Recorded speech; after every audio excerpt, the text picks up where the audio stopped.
I'm Tom Stewart, editor and managing director of the Harvard Business Review. Our guest today is Michael Porter, professor at Harvard University and head of the Institute for Strategy and Competitiveness. He's the author of the forthcoming HBR article, The 5 Competitive Forces That Shape Strategy, a reaffirmation, update, and extension of his groundbreaking 1979 article, How Competitive Forces Shape Strategy. Mike, thanks for joining the program.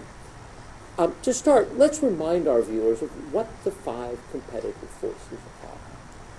Well, Tom, the basic idea of the competitive forces starts with the notion that competition is often looked at too narrowly by managers. And the 5 forces say that, yes, you're competing with your direct competitors, but you're also in a fight for profits with a broader, extended set of competitors, customers, who have bargaining power, suppliers who can have bargaining power, new entrants who might come in and kind of grab a piece of the action, and substitute products or services that essentially place a constraint or a cap on your profitability and growth. So the 5 forces is kind of a holistic way of looking at any industry and understanding the structural underlying drivers of profitability and competition. So I use these to think about my rival makes it difficult for me. The threat of substitutes means I can't overcharge. The threat of new entrants means I can't overcharge. Right. And the same thing with the buyers and suppliers. And there's underlying drivers of each of those forces that the model really sort of unveils, and then you can actually apply this. Every industry is different. Every industry will have a different set of economic fundamentals, but the 5 forces help you home in on, first of all, what's really causing profitability in your industry, what are the trends that are most likely to be significant in changing the game in the industry, where are the constraints which if you can relax them might allow you to find a really strong competitive position. So how would you apply this analysis to an industry, airlines, for example? Airlines is a great industry. It's actually, you'll see in the article, you've seen in the article, that there's a chart that compares profitability of industries, and airlines, I think, has been on the bottom of that list for decades. It's one of the least profitable industries known to man. And the 5 forces really allows you very quickly to understand why. I mean, let's just go around the chart. The nature of rivalry is incredibly intense, and it's almost exclusively on price. It's been very hard to differentiate, to get the customer to wait even an extra 2 or 3 minutes for another flight if they can get on the flight at a cheaper price. So there's been a very intense price competition, low barriers to entry, a constant stream of new airlines coming into the industry, despite the fact that the profitability is low. It's always puzzling. The low barriers to entry because you can rent a plane. You don't have to buy a plane. You can rent a plane. You can lease a gate. It's all generic technology.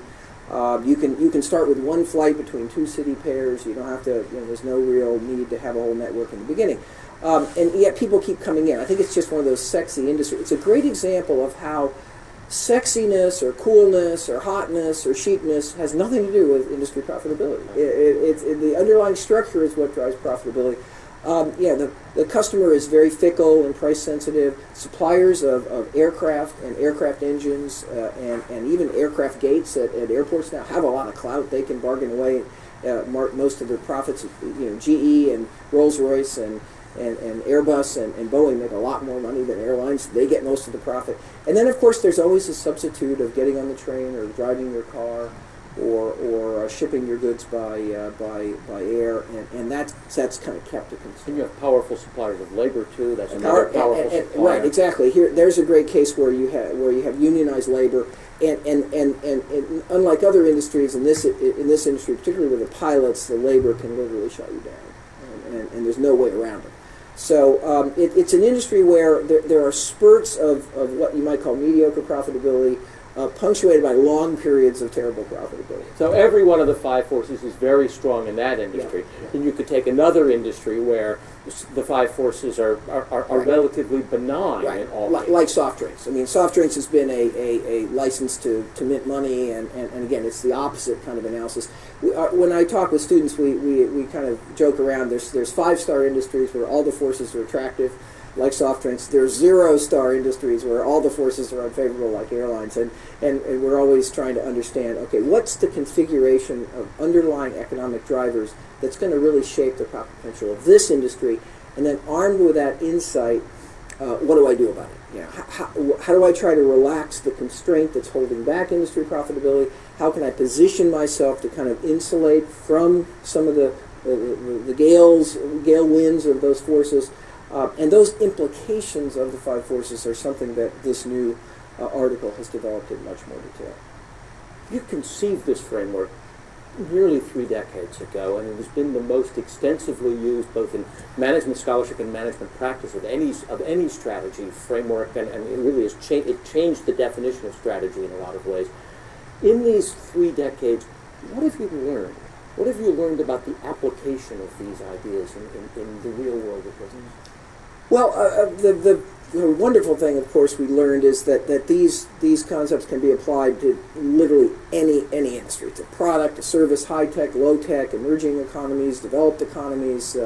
Indeed, what one of the powers of the framework is that it helps you avoid getting trapped or tricked by the latest trend or the latest technological sensation, and really allows you to focus on the underlying fundamentals. The Internet's a good example. We got very, very confused by the Internet because people saw the Internet as a force as opposed to really enabling technology that might or might not impact the underlying structure of the industry. So I think one thing I've learned is the framework is very, very robust, but I've also learned that there's a lot of confusion and complexity in actually applying the framework in actual practice, and we've tried to clear as many of those areas up as we could in this new article.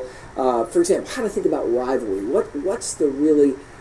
How do we understand when rivalry is really positive sum, which allows companies to many companies to do well, and when does rivalry become really zero sum, where everybody's kind of dragged down into kind of a destructive battle that you can't win? That's I can understand zero sum. I mean, if we get in a price war, the only one who wins is the consumer, which is nice if you're a consumer. Yeah. But what do you mean by positive sum competition? Well, the trouble low price, but they really get no choice. And in a positive sum competition is where companies can compete on different attributes, services, features, customer support, that's actually relevant to particular groups of customers. And the most really positive sum competition is where companies are really competing on different things in order to meet the needs of different segments of customers. So we're growing the pie and there's a piece for each of us. There's a piece of us. In fact, one of the things we talk about in the new article, one of the things I did in the new article that we really probably didn't have the experience to do so many years ago was really talk a lot about the implications.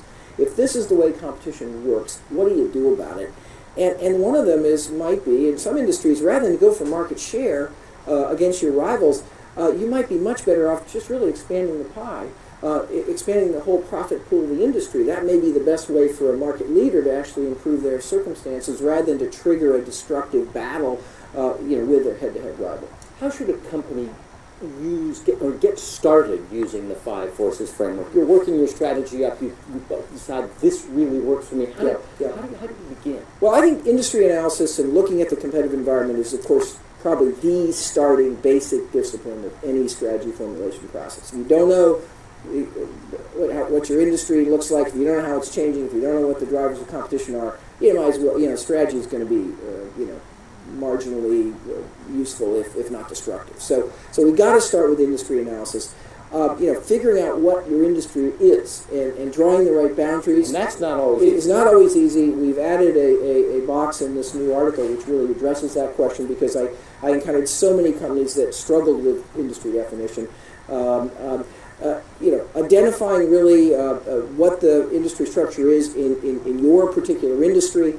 And then there's another thing that a lot of managers do. They kind of go through the industry analysis and they say, okay, this is good, this is bad, this is good, this is bad. So this is a attractive industry or unattractive industry. But of course, the real question is, how's that industry changing? Some have taken the five forces as really a static snapshot. But of course, the five forces give you the tools for understanding the dynamics and where's that industry structure changing? How are buyers and suppliers and substitutes and potential entry evolving? And then what implications does that hold for your strategy? How do you position yourself to find that spot within the industry that you're at, where you can command a really good profit given the five forces? How can you maybe reshape the nature of the industry structure? And we've got some great new examples that are very, very contemporary in this article that I think will help the manager community and the investor community really understand the application of this. Sometimes when people think about strategy, they think about a group of people, maybe from a management consulting firm or maybe on the 33rd floor of the building, whatever it is, but this sort of elite strategy priesthood that goes and does this, and they're almost divorced from the rest of the management of the company, the 99% of the other people working in the company. How can a strategy become part of the day-to-day life of a working stiff manager in a company? How do you apply this framework, this thinking? How do you use it? Well, we think that this way of looking at an industry needs to be very, very broadly understood in the organization. I mean, and the thing about it is that managers, even rank and file employees, it's intuitive. People understand. We have these customers, we have these suppliers.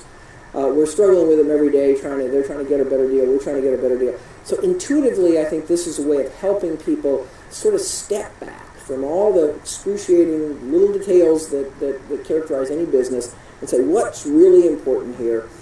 And then, of course, we've learned that strategy is completely useless, again, unless the results of the strategy process, the position that you choose to occupy, the way you're going to drive your company, is well understood quite broadly. Because the number one purpose of strategy is alignment. It's really to get all the people in the organization making good choices, reinforcing each other's choices, because everybody's pursuing a common value proposition, a common way of gaining competitive advantage. So, I remember when I wrote this article, there are many people who believe that strategy documents should be locked in the safe at night and should not be made available to the rank and file. There was a concern that some competitor would find some secret. Well, we've actually learned now that it's the opposite. You've got your employees got to know your strategy, your channels have to know your strategy, your suppliers have to know your strategy, and your competitors probably knew it already. Well, and frankly, again, the competition is not zero sum. If every company finds a unique need that it can set out to meet, if it tries to deliver something different than its rivals, multiple rivals can be successful. And if your competitors kind of understand what you stand for and what you're committed to, maybe they'll make a different choice, rather than get dragged into these kind of mindless price wars that we see in some of the industries. The five forces that shape strategy have been around for 30 years. They're going to be around for, well, they've been around for long. They were around long before you wrote about it. That's right. They've been around as long as business has been around. They're going to be around as long as business is around. The new article is just fabulous, and thank you so much. Thank you. Well, I'm looking forward to kind of getting another surge of feedback from the practitioners, and we'll keep learning. Yeah. Thanks, Tom.